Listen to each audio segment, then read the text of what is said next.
Hey everyone, I'm Naveed Haq. I'm a technical solution specialist by day, and by night, I like to make these YouTube videos talking about personal finance, productivity, and anything that helps you grow and be better. Today, we're going to talk about the Shiba, the Doge. Let's get into it.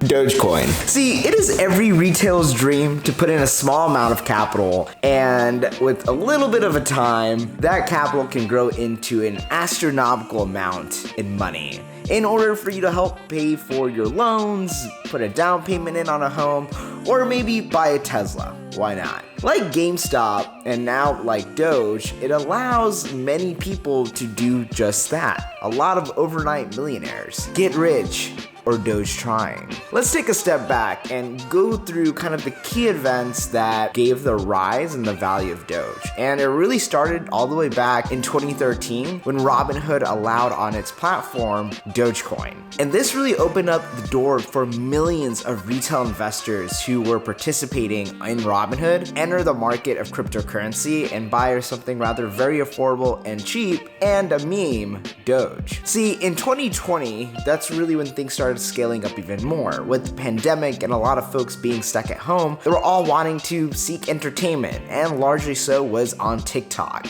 And there was a viral post on TikTok that essentially made the claim that all 800 million users of TikTok decided to buy $25 worth of Dogecoin. Back then, the value of Dogecoin would go up all the way up to $10,000, which is a pretty sizable profit when you start off at 25. And then you entered the third event, Elon Musk and his Twitter fingers, which further drove the value of Dogecoin once again. And then at that point, fourth event, Reddit and its subreddit Satoshi Street Bets, which is kind of the crypto version of Wall Street Bets, further amplified the value of Dogecoin almost 600%. And then came the key day that everyone thought was going to be the day that Dogecoin hits $1, and that was 420. And on 420, on April 20th, it did not hit $1, but the price did go up all the way up to 36 cents, which is just absolutely insane. And now we're presently, I guess what would be the sixth event, which is with Elon Musk going to be on SNL, and everyone is anticipating what's going to happen. You know, is he going to make a shout out to cause Dogecoin to go up to $1?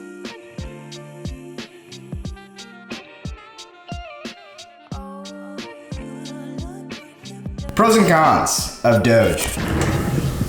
Let's talk about pros and cons of Doge. Changpeng Zhao, CEO of Binance, which is a cryptocurrency exchange, put it down pretty well on Twitter. In short, it's cool. Doge is cool, and Elon Musk is also cool.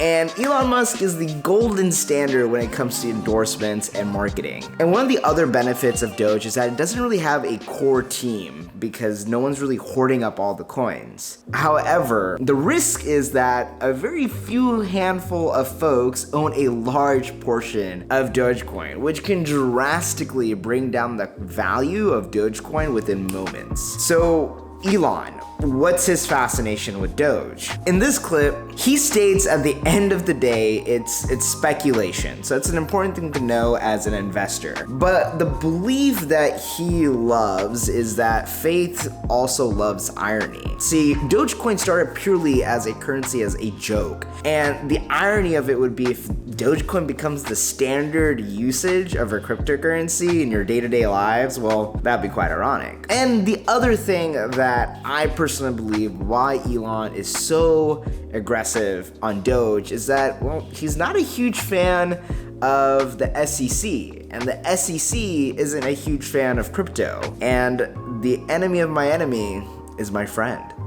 See, I believe that the reason Elon is so bullish on Doge is because it angers the SEC, who has been notoriously on his tail countless times. And Doge being one of the more affordable and easily accessible cryptocurrencies that the retail investor or consumer can easily enter, in addition, is also one of the cheapest to obtain on a major trading platform such as Robinhood. It just gets you to thinking that's like, oh, maybe he's trying to push everyone there to further destabilize other areas. Again, just a theory. See, I believe Elon prefers a world without the SEC or governmental regulation in terms of currency and stocks and whatever it may be. And having people getting used to Dogecoin and cryptocurrencies in general would benefit him. See, it just allows people to break the ice of entering this market, especially with their investment of Bitcoin that they had purchased earlier this year, which they also sold a few weeks later, further amplified the value and the bullish run that we see in the crypto market. Now, why I personally believe that Doge hitting $1 isn't a good thing? Well,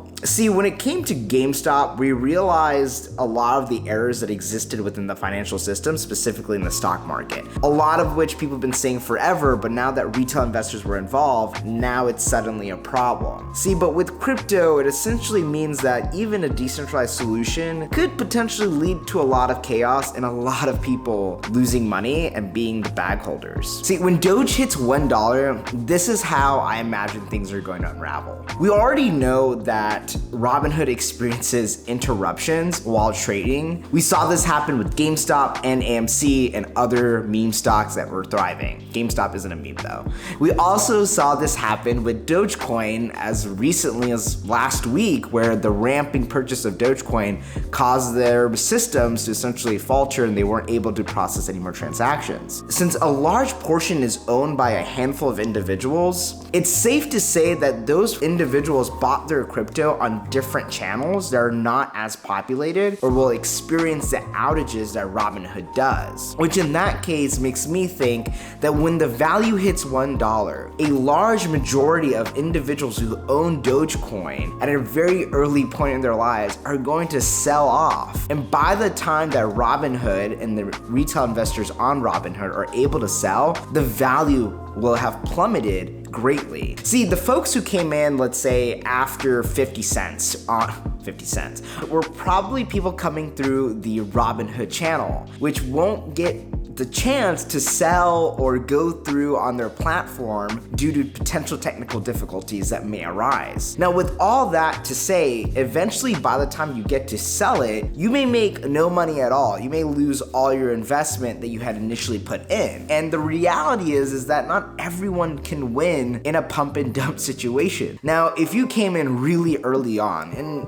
even 0.05 is early in this regard, then you'll most likely will be okay. Now, for the people who came in like after 50 cent, if you hadn't sold before the SNL skit where the price of Doge was happening around 0.7 or 0.8, with the assumption that the value will skyrocket when SNL happens, which is what everyone is expecting, then you're really playing with fire and you are risking the potential, or maybe have already lost, a lot of the money that you have put in. Now, when I was doing some research for this video, a lot of the key questions that came up were the ones I'm about to share with you here. And I'll just do a bullet rally of answering these questions of what I think of what they may be. So the first question is why Dogecoin will fail, or will Dogecoin crash? And this really depends on how you define as fail. Will it always exist? Definitely. Will it crash? Everything eventually crashes, but things generally rebound. And Dogecoin has a very strong culture and meme that maybe there could be another rallying even after the crash. Will it go drastically below 50 cent? Again, 50. That I believe it will. Now, what Dogecoin is worth, that is an important question that I'll find out right now, because the value is changing so fast. When I was making this video, it was about 0.6. Dogecoin value. Dogecoin is currently trading at 0.68. So pretty close to the 0.70 mark, which if you own some and you came in at 0.5 or anything around that, I personally would sell. So how does Dogecoin work? Well, similar to other cryptocurrencies, it runs on the blockchain technology, which is a whole nother video, but it does not have a form of a lifetime cap, which causes it to be an extremely inflationary by design. The other question was now, when did Dogecoin start? So Dogecoin started back in 2013 by two developers, Bill Marcus, who was an IBMer, and Jackson Palmer, who worked at Adobe, which Dogecoin wallet. The best way to buy Dogecoin, in my opinion, would be, methods such as Uniswap or Coinbase or Voyager. That's kind of where I would gravitate to. I would not recommend Robinhood, not just because of what happened, but just like the idea of crypto is that you own it. Just like stocks, you should own it, and Robinhood does not give you that right. And so if you own Dogecoin or Robinhood, it's technically not yours, which is why you can't transfer it. Can Dogecoin reach $1,000? At this point, who knows? But mathematically, if it hits $1,000, that would make it completely impossible, because that would be more money than the entire US and Chinese economy, which is 15 trillion, I think. See, Dogecoin doesn't have a market cap, so for each dollar increase in Dogecoin price, the market cap would need to rise $180 billion. So for $1,000 per Dogecoin, the total market cap for Dogecoin would be more than $180 trillion, which is 2 times the entire world economy. So I would say no, never going to happen, most likely. Those are all the top questions that I found and received regarding Dogecoin. I hope you found the value in this video. Invest responsibly in whatever you invest in, and if you lose it, be okay with the amount that you lose in, but do not please put in your life savings. That is not financial advice, but that is just advice in general. With that, peace.